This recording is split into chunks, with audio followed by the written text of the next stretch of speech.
Prezident İlham Əliyev 8 mart Beynəlxalq Qadınlar Günü münasibətilə sosial şəbəkə hesablarında paylaşım edib. Paylaşım Azərbaycan qadınlarına həsr olunub.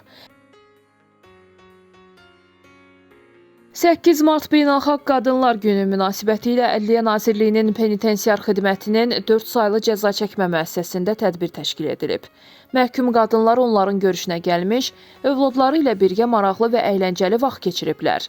Azyaşlılar hazırladıqları açıqça və gül dəstələrini analarına təqdim edərək, onları bayram münasibətilə təbrik ediblər.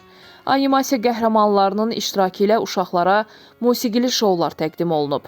Onlar üçün əyləncə attraksiyonları təşkil edilib. Uşaqların anaları ilə görüşünü yadda qalan etmək məqsədi ilə təlimçilər tərəfindən eko çantaların hazırlanması ilə bağlı master-klass keçirilib. Bayram tədbiri böyük maraq və sevinç hissi ilə qarşılanıb.